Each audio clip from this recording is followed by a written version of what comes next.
आस्तन्यस्ततापवर्गमखिलो आलं किशोराकृति जं प्रवदन्तमनुपेत्यपेत्यं कृत्यं द्वयपायनो विरहकातराजुभावा भूतेति तन्मयतया तं सर्वभूतहृदयं मुनिमान्तरसिंह जलस्वानुभावं खिलसुखिसारमेकं मध्यात्मतेत्मतेति सतां तमुगन्धम् संसारिणा करुण्याः पुराणगुह्यम् पुण्यासनं कयामि गुरुं नारायणं नमस्कृत्यं नरं चैव नरोत्तमम् देवीं सरस्वती व्यासं ततो जयन्ति नश्वायेषु भद्रेषु नित्यं भागवतु सेवया भगवते उत्तम श्लोके भक्तिर्भवति नमो महापदन्याय कृष्णप्रेमप्रदायते कृष्णाय कृष्णचैतन्याय नामिने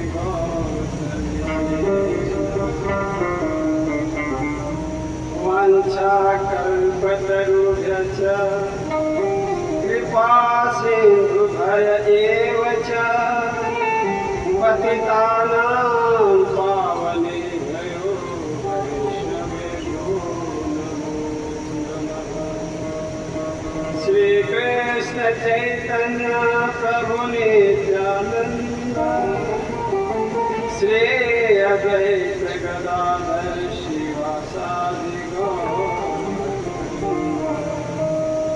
हरे कृष्ण कृष्ण कृष्ण हरे हरे हरे राम राम राम हरे हरे शरणं हरे शरणं हरे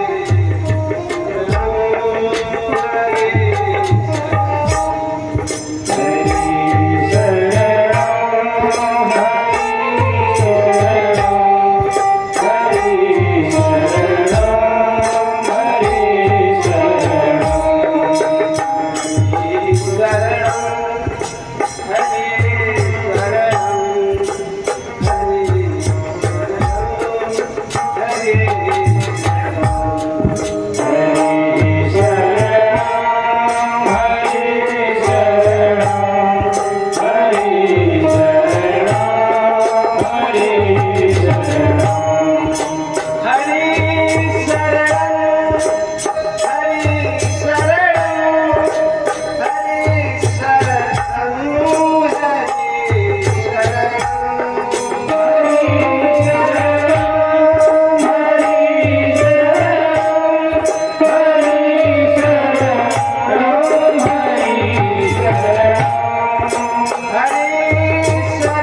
भागवत महापुराण की जय। श्री गुरुदेव महाराज की जय। अनंत कोटि वैष्णव वृंद की जय।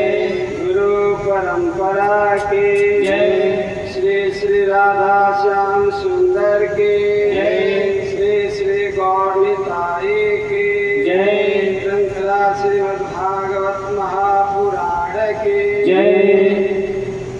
कृष्ण बलराम की जय। गौरताई की जय। गजमंडल धाम की जय। गौरमंडल धाम की जय। पुरुषोत्तम क्षेत्र धाम की जय। श्री श्री सीताराम लक्ष्मण हनुमान की जय। चित्रकूट अयोध्या धाम की जय। भुवनेश्वर महादेव की जय। भुवनेश्वर महादेव की जय। काशी धाम की जय। काशी विश्वनाथ की जय। उनके समस्त परिकर वृंद की जय। मंडल धाम की जय। श्री श्री जगन्नाथ बलदेव सुभद्रा की जय। पुरुषोत्तम क्षेत्र धाम की जय। लड्डू गोपाल की जय। तुलसी महारानी की जय। गंगा महारानी जमुना महारानी की जय। गौ माता की जय। पृथ्वीपुर गांव की जय। ग्राम देवता की जय। स्थान देवता की जय। उपस्थित समस्त भक्त वृंद की जय। जय जय श्री राधे। जय जय श्री राधे। जय जय श्री राधे श्याम। परम पूज्य परम आराध्य श्री गुरुदेव महाराज के चरण कमलों में प्रणाम करते हुए और जिन महापुरुषों के चरणों में बैठ करके दास को सीखा है सुना है, ऐसे श्री गुरुजनों के चरणों में प्रणाम करते हुए इस कथा मंडप में उपस्थित है भागवत प्रेमी कथा प्रेमी आप सबके चरणों में प्रणाम करते हुए हम आप सबको श्रीमद् भागवत जी के माध्यम से श्री श्री जगन्नाथ बलदेव सुभद्रा जी के साहित्य की कृपा से मानव जीवन का सर्वोच्च लाभ प्राप्त हो रहा है। आज इस सत्र का तृतीय दिवस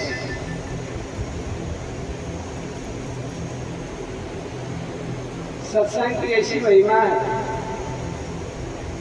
एक घड़ी आधो में पुनियाद तुलसी साधु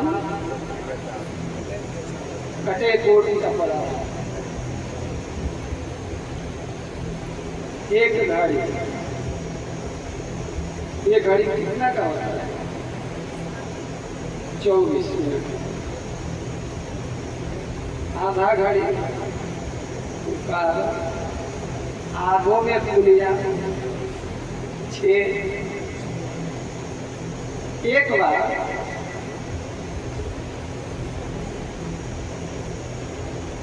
श्री वशिष्ठ जी महाराज विश्वामित्र जी के पास गए तो श्री विश्वामित्र जी महाराज ने 10 वर्ष जो तप किए थे उसका पुण्य श्री वशिष्ठ महाराज जी को अर्पित किए। जब विश्वामित्र जी महाराज वशिष्ठ जी के पास आए तो उन्होंने बोले कि मैं आध घड़ी जो साधु संग किया हो उसका जो पुण्य है फल है आपको अर्पण कर रहा हूं। विश्वामित्र जी बोले भाई मैं 10 वर्ष का तप आपको अर्पण किया और आप लौ मात्र के जो सत्संग किए, साधु संग किए, उसका आप मेरे को दे रहे हैं। चाहिए तो समान वाली। तो जब दो लोगों में बात छिड़ जाती है तो तीसरा जो होते हैं निर्णय, तो बोले कि भाई इसका निर्णय कौन करे। तो बात है भाई कि शेष भगवान के पास चला जाए। दोनों महात्मा शेष भगवान के पास गए, प्रणाम किए। शेष भगवान बोले आप लोग कैसे पधारे। बोले महाराज ये हम लोग की समस्या है, तो आप इसका निर्धारण करिए, फैसला करिए। शेष भगवान बोले कि भाई मेरे सिर पर पृथ्वी का भार है, और जिसके सिर पर भार हो उसकी बुद्धि ठिकाने रहती नहीं। अधिक भार हो तो आदमी, तो ऐसा है कि इसमें कोई महात्मा थोड़े समय के लिए ये पृथ्वी का भार संभाल ले तो मैं उससे स्वचित होकर के निर्णय दूं। तो श्री विश्वामित्र जी महाराज बोले कि ठीक है, मैं 10 वर्ष का जो तप है उसके प्रभाव से मैं पृथ्वी को धारण करता हूँ। तो धारण किए तो पृथ्वी लगा कि अब गिर जाएगी, तब गिर जाएगी, डगमगा गया। शेष भगवान फिर धारण कर लिया। तो वशिष्ठ जी महाराज बोले कि मैं लौ मात्र साधु संग किया है, उसके प्रभाव से मैं पृथ्वी को धारण करता हूँ। तो धारण कर ली, बिल्कुल अडिग रही थी, हिली डुली कुछ नहीं। विश्वामित्र जी महाराज बोले कि महाराज अब बताइए, निर्णय दीजिए। बोले महात्मा निर्णय तो मैं दे दिया, आप 10 वर्ष जो तप किए थे उसके प्रभाव से आपने पृथ्वी को धारण किया, तो आपसे पृथ्वी धारण नहीं रही। इन्होंने लौ मात्र साधु संघ के प्रभाव से ये पृथ्वी को धारण कर लिए, तो इनका जो है ना अर्पण आपसे कई गुना श्रेष्ठ। तो ऐसा साधु संघ, सत्संग की ऐसी महिमा। लेकिन हम सब इतने प्रमत्त हो गए हैं कि ये भी नहीं कर पाते, लौ मात्र भी हम नहीं जा पाते। तो कहते निद्रा लेते न। हमारा जीवन कैसे बीत रहा है? निद्रया, नींद में। रात को तो आदमी सोता ही है, दिन को भी चाहिए सोने के लिए। ऐसा सब लोग कहते हैं कि 6 घंटा नींद पर्याप्त है। 6 घंटा आदमी सो ले तो पर्याप्त है, लेकिन 6 नहीं 7 8 भी हो जाए तो कम पड़े। तो जो भी हो, निद्रा हेते न वह वाइन चौक वाह वह। और समय बीतता है तो इधर उधर की चर्चा में, और फिर दीवा चाहते दिया आ जाए। दिन में क्या होता है? कुटुंब भरने वाह।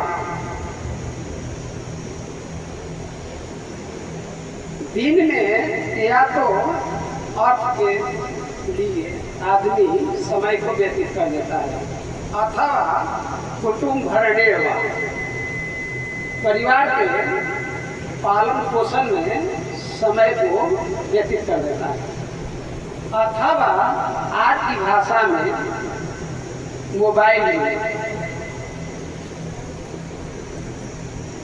में समय जा रहा है। सच्ची बात यही है, समय है सबके पास, लेकिन मोबाइल में समय चला जा रहा है, टीवी में समय चला जा रहा है। तो तेसा देहापत्य कलात्री दीवा सैन्य शेष्व सत्वपि तेषां प्रमतो निधनम पश्यन् न विपश्यति। हम देख रहे थे देहापत्य कलत मतलब बचे आए अथवा देश से संबंधित जो भी है चले गए मेरे सामने देखते हुए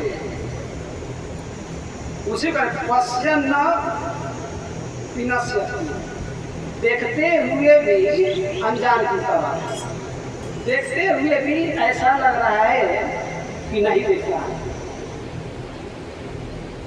हम देख रहे हैं कि मेरे सामने का मैं अपने पुत्र को शमशान पहुंचाया, नाती को शमशान पहुंचाया, देखते हुए भी जानते हुए भी न पसंद नहीं देख रहा है। नहीं देख रहा है मतलब नहीं चेत रहा है। वो सोच रहा है कि मैं ऐसे ही रहूंगा, मैं नहीं रहूंगा। तो एक क्या है, ऐसा प्रमत असावधान निधन मृत्यु को देख रहा है, लेकिन देख करके भी नहीं दिख रहा है। इस तरह उसका समय निकल जा रहा है। युधिष्ठिर महाराज जी से यक्ष ने प्रश्न किया, सबसे बड़ा आश्चर्य क्या है? तो 100 प्रश्न में एक ये भी है कि यही बात है वहाँ कि हम देख रहे हैं कि हमारे परिवार के लोग चले गए, मर गए, लेकिन हम सोचते हैं कि हम ऐसे ही रहेंगे। यही सबसे बड़ा आश्चर्य है। सुलभम भगवान नाम जीवा च वसवर्तनी तस्यापि नरके आती। जीवा हमारे बस में है, भगवान का नाम सुलभ है, फिर भी ये जीव नरक को जा रहा है। ये सबसे बड़ा आश्चर्य है। नाम सुलभ है, जीव हमारे बस में है, फिर भी जीव नरक में जावे, ये आश्चर्य की बात है। हम संसार में देखते हैं कि कहीं भी जावे, हम इच्छा करें, बहुत हमारी इच्छा है तीव्र, अब पॉकेट में पैसा नहीं है तो वस्तु हमको प्राप्त नहीं होगी, नहीं होगी।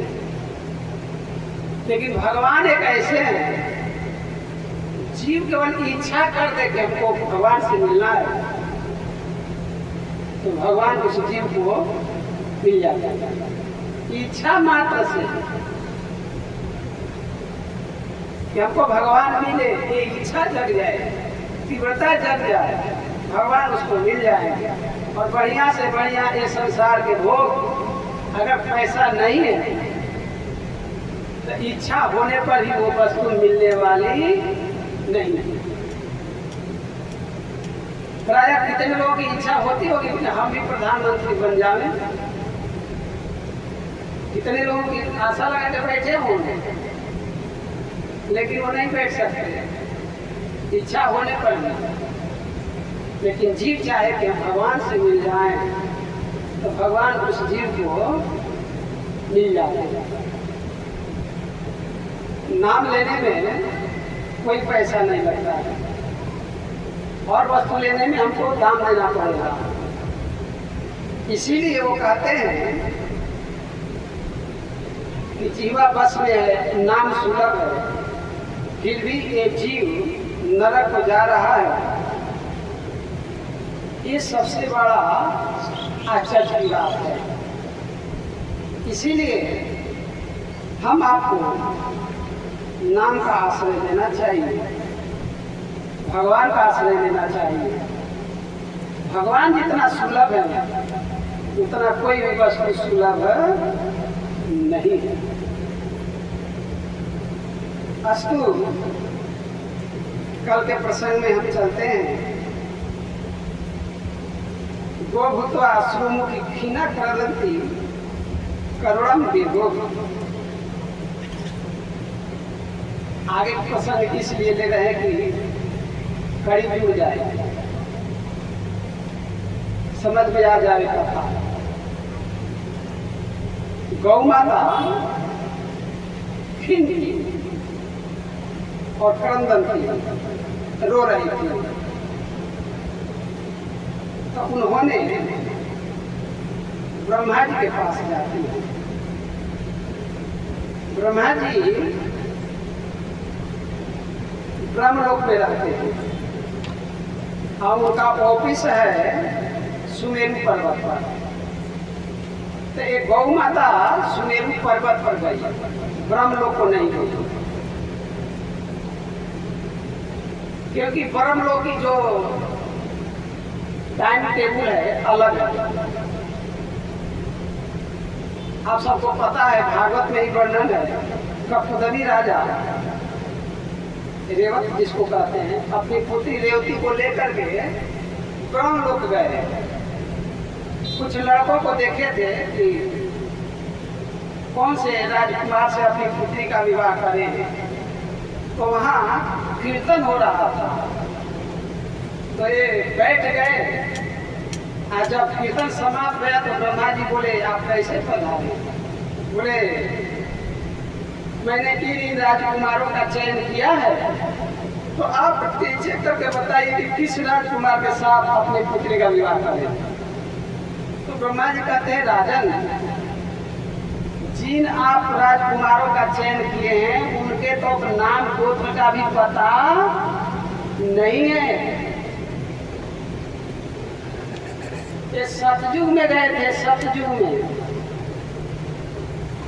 और इधर बीत गया 28वां द्वापर चल रहा था। इतने लंबे समय बीत गया। तो बोले, अभी भगवान का अवतार गया है धरा पर, आप बलराम जी के साथ अपनी पुत्री का विवाह कर दीजिए। तो एक गौ माता ब्रह्मलोक को नहीं गई, सुमेरु पर्वत पर। वो ब्रह्मा जी का ऑफिस है।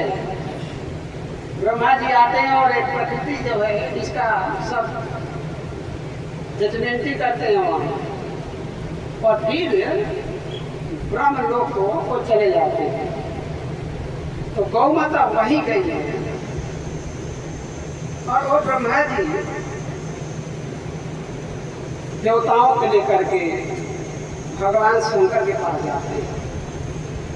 शंकर जी से निवेदन करते हैं, महाराज, हम लोग आए हैं, ये पृथ्वी माता इतनी दुखी है, इनके ऊपर असुरों का भार हो गया है, तो इसीलिए हम लोग यहाँ आए हैं। ये पृथ्वी माता का भार कष्ट कैसे दूर हो। तो शंकर जी या भी सब विचार कर रहे कि भाई कहाँ जाए, कहाँ चला जाए। मानव के अनुसार कोई कहता है बैकुंठ चला जाए भाई, कोई कहता है श्वेत चला जाए भगवान से निवेदन करने के लिए।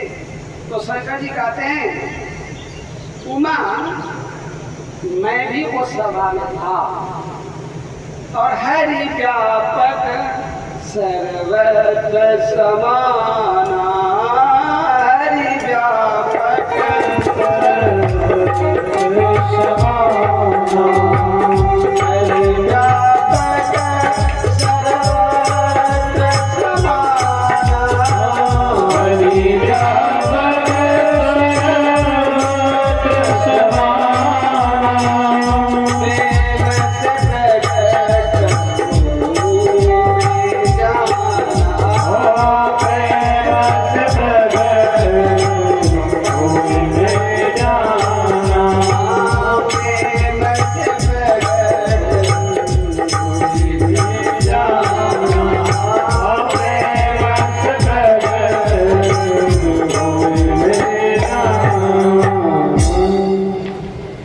हरि व्यापक सर्वत्र समाना, प्रेम से सर्वत्र समाना, प्रेम से प्रकट वही मेरे नाम।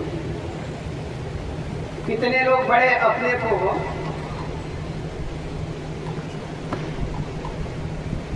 मानते हैं कि हम भी कुछ हैं जो पढ़े लिखे लोग पराया। अरे भगवान तो सर्वत्र है, क्या मंदिर में जाने को सकता है, क्या वृंदावन अयोध्या जाने जा सकता है, भगवान सर्वत्र है। हाँ भाई सर्वत्र तो है, हम भी कहते हैं सर्वत्र है, लेकिन कहीं कहीं प्रकट भी हैं।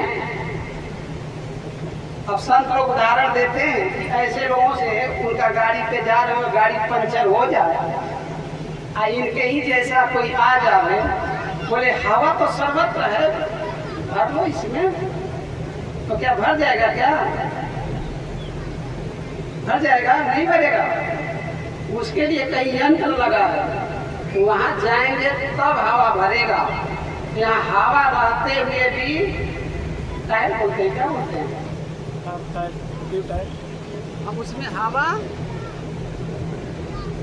हरे कृष्णा कृष्णा कृष्णा हरे हरे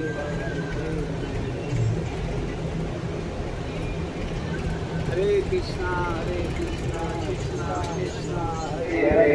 हरे राम राम राम हरे हरे। उसको कहीं जाना पड़ेगा तभी हवा भरेगा। ऐसे ही भैया भगवान सर्वत्र होते हुए भी वो मंदिरों में प्रत्यक्ष है। गुरु महाराज जी कहते हैं कि और जगह तो भगवान को खोजना है और वृंदावन में खोजना नहीं है, उनको देखना है। देखिए भगवान का रूप हर जगह है। गुरु महाराज उदाहरण देते हैं, जैसे आज के विज्ञान, जैसे दिल्ली में कोई रिले हो रहा है और आपके घर में टीवी लगा है, तो जिसकी टीवी ठीक है वो दृश्य को पकड़ लेता है, सबको अनुभव है। और जिसकी टीवी खराब होती है, रूप होते हुए भी उसको वो पकड़ता नहीं, खराब होने का झिलमिल करता है। ऐसा है ना, सबको अनुभव। तो ऐसे ही हम लोगों का हृदय जो है वो बिगड़ा हुआ टीवी है, रूप होते हुए भी उसको पकड़ता नहीं। यहाँ तो भगवान का रूप है लेकिन पकड़ नहीं रहा। फिर हृदय रूपी टीवी खराब। तो प्रेम से प्रकट हो ही नहीं जाना। अरे भाई हमें प्रेम नहीं है तो फिर क्या करें? तब चले जाओ वृंदावन, चित्रकूट अयोध्या चले जाओ, ठाकुर जी वहां आपको मिल जाएंगे।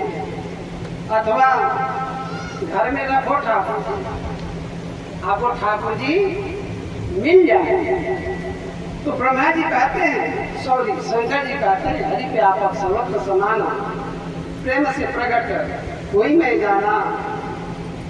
ये सब क्षीर पयोली थे, क्षीर सागर के तट पे गए। इस ब्रह्मांड में 7 बड़े बड़े समुद्र हैं, 7।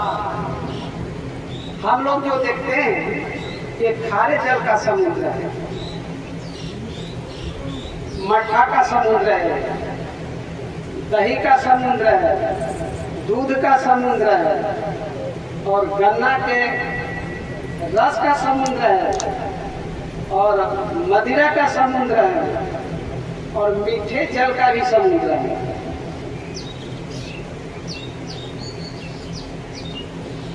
क्षीर पयोली थे, दूध का समुद्र है। गोलोक में श्री ठाकुर जी को एक बार दूध पीने की इच्छा हुई, तब उसी समय गाय और बछड़ा प्रकट हुए। श्रीदास ने गाय को दूहे और ठाकुर जी को दिए पीने के लिए।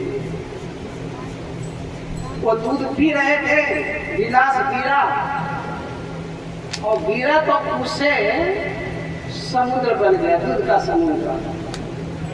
वही है क्षीर पयोली देवी। क्षीर मतलब दूध, दूध का समुद्र।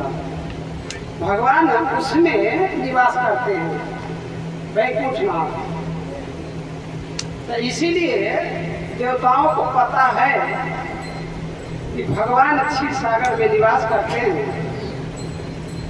तो ये लोग क्षीर सागर के तट पे गए। इन लोगों को भी अधिकार नहीं है कि भगवान के धाम में चला जाए, उस तट पर ही खड़ा हो गए। तो अब ये लोग उसी कहते हैं तत्र गत्वा जगन्नाथ देव देवम विशाखपि पुरुषम पुरुषुक्ते न उपतस्ते समाहितः। सब लोग वहाँ तत्र गत्वा जगन्नाथ, जगन्नाथ जो जगत के नाथ हैं, स्वामी हैं। जगन्नाथ जी यहाँ देख रहे हैं आप, जगन्नाथ बलदेव सुभद्रा जी। सुभद्रा जी जगन्नाथ जी के बहन हैं, बलदेव जी उनके भाई हैं। तो ये तीनों विग्रह दारू ब्रह्म के रूप में यहाँ आप देख सकते हैं। जो मंदिर बनाया गया है, बड़े बड़े नेत्र हैं जगन्नाथ जी, अपलक नेत्रों से अपने भक्तों को देखते हैं। इसलिए मंदिर में जानी चाहिए। हम ठाकुर जी को नहीं दे सकते, लेकिन ठाकुर जी देखते हैं कि ये मेरे मंदिर में आया है, मेरे पास आया है। तो ठाकुर जी की अनुग्रह भाई कृपा दृष्टि पड़ती है तो वो जीव का मंगल होता है, हित होता है। इसीलिए घर में ठाकुर का विग्रह रखनी चाहिए, फोटो रखनी चाहिए और बार बार निहारना चाहिए, देखना चाहिए ठाकुर जी का। और भक्तों के घर में देखा जाता है कि जगह जगह ठाकुर जी का फोटो रहता है। अब दृष्टि जाएगी तो भगवान का स्मरण आएगा ही। चोर पर दृष्टि जाएगी तो स्वाभाविक मन में आएगा कि ये चोर है। साधु के ऊपर दृष्टि जाएगा तो स्वाभाविक आ जाएगा कि ये साधु है। कितने लोग कहते हैं कि ये तिलक धारण करने का क्या मतलब, क्या जरूरी है जरूरी। कोई तिलक को देखता है तो भगवान का स्मरण आता है उसको, तो उसको भगवान का स्मरण भया तो इससे भी उसका कल्याण होता है। और शास्त्र में इतना लिखा गया है कि जो तिलकधारी व्यक्ति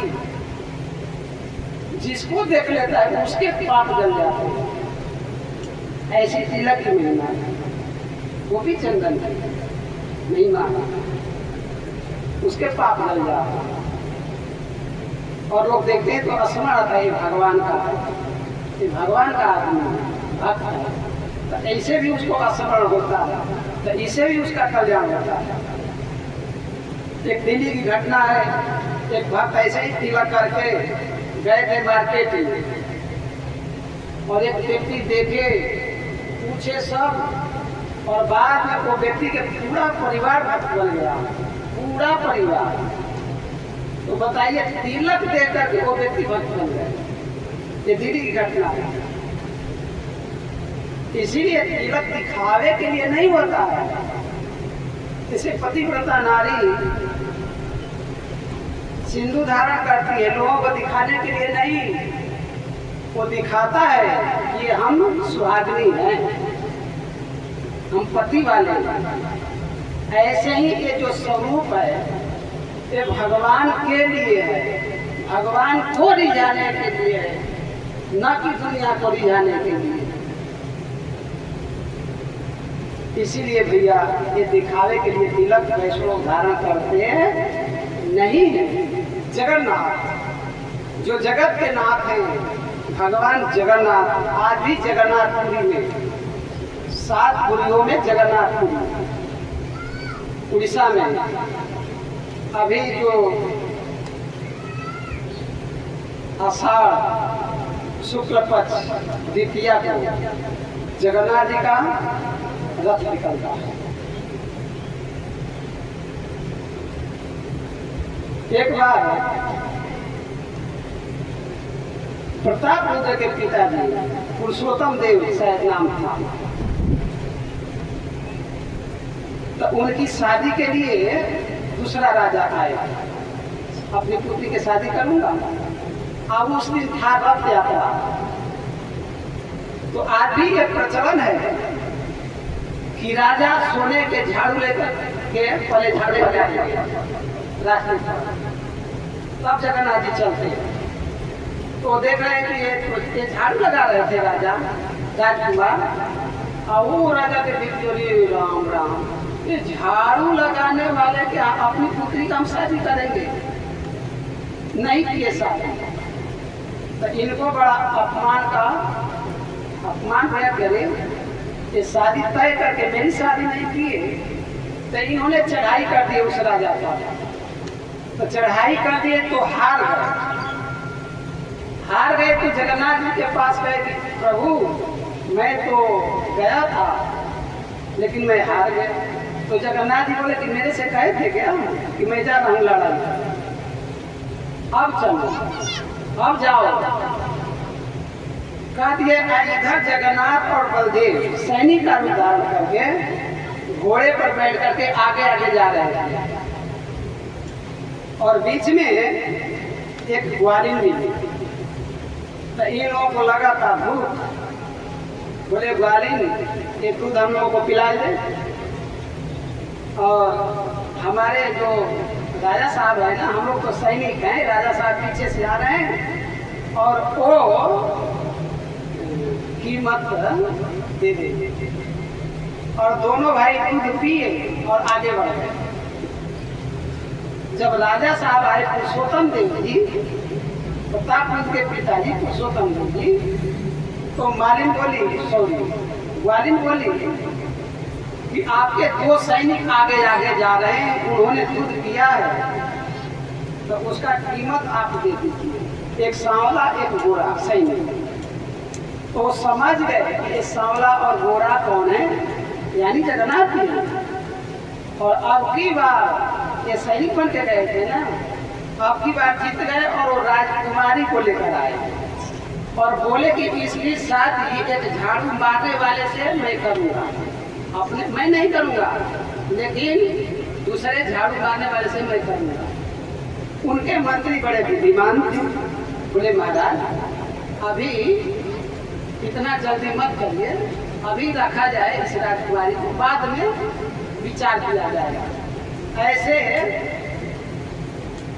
साल भर निकल गया, फिर जगन्नाथ जी का रथ यात्रा है और वो राजा झाड़ू मार रहे थे, मंत्री बड़े बुद्धिमान थे, राजकुमारी से बोले कि इनके गले में माला डाल। तो माला डाल नाराज ऐसा है, बोले महाराज क्षमा हो अपना, आप ही बोले थे ना कि झाड़ू मारने वाले के साथ इसकी शादी होगी, तब आपके जैसा झाड़ूदार कौन होगा? तो उन्हीं के पुत्र है आप। तो जगन्नाथ जी बैठे हैं, इसलिए थोड़ी कथा सुनानी चाहिए इनको।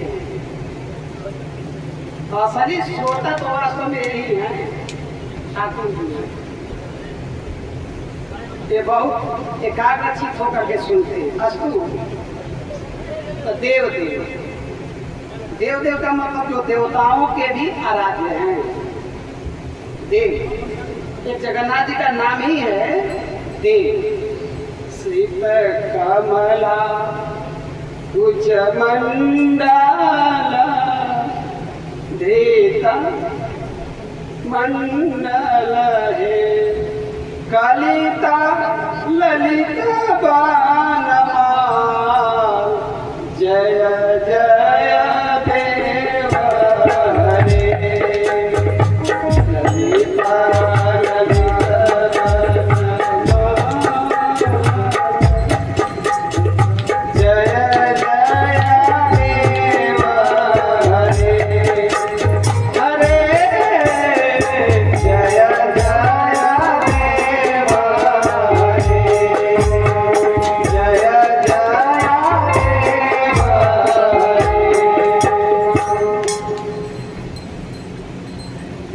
ललिता इनका नाम है विद्यापति जी का नाम है। विद्यापति जी के नहीं, विद्यापति का नहीं है। देखिए मैं भूल गया उनका। अरे बड़े वो रसिक थे, उनका ये गीत गोविंद किसको कहते हैं, क्या नाम है किसी को ना? चलिए याद आ जाएगा तो बाद में बता देंगे। तो करे सिद्ध कमला मंडलाधित मंडल ललित ललित वनमाला जय जय देव। जब ललित ललित वनमाला तो एक तो भाव ये भी है कि जगन्नाथ जी जयदेव महाप्रभु, उनका नाम था जयदेव, जयदेव जी। तो जगन्नाथ जी पीछे से करें जय जय देव, हे जयदेव जी आपका जय हो, जय हो। और दूसरी भाव है जय जय देव, देव देवताओं के भी जो देव है जनिए वो देव, देव देवताओं के भी देवता हैं श्री जगन्नाथ जी। और वृषभ कपीश जो भक्तों की इच्छाओं को पूर्ण करें और पापों को कपा दे, उनका नाम वृषभ कपीश। ठाकुर जी का ही नाम वृषभ कपीश है। भक्तों के हृदय को भक्ति से परिपूर्ण करते और जो पापों को कपा देते हैं उनका नाम है वृषभ कपीश। पुरुषम पुरुषोक्ते न उपतस्ते समाहितः, पुरुषोक्त मंत्र से सहस्र शीर्षा पुरुष सहस्रापात, ये जो पुरुषोक्त मंत्र है ये चारों वेदों में ये मंत्र है पुरुषोक्त मंत्र, और इसे भगवान का अर्चन किया जाता है। और उच्चारण भले दूसरे दूसरे तरीके से हो लेकिन पुरुषोक्त मंत्र एक जैसा है। अब एक बात और निवेदन कर दूं, प्राय नारायण को उपासक कहते हैं कि नहीं, परात्पर जो स्वरूप है चतुर्भुज है, और रामकृष्ण के उपासक कहते हैं कि नहीं, जो परात्पर स्वरूप है वो दो भुजा वाला है। तो इसका निर्णय कैसे है? प्रमाणित बात क्या है, प्रमाण क्या है इसका? मूल प्रमाण है वेद, मूल प्रमाण वेद है, वेद अनादि है, ये भगवान की वाणी है वेद। मुह्यंती असूजा, जिसके बारे में बड़े बड़े कवि लोग भी मोह को प्राप्त कर लेते हैं। तो वेद, वेद से ही इतिहास पुराण आदि सब वेद से ही आया है। महाभारत भी वेद का ही तात्पर्य है।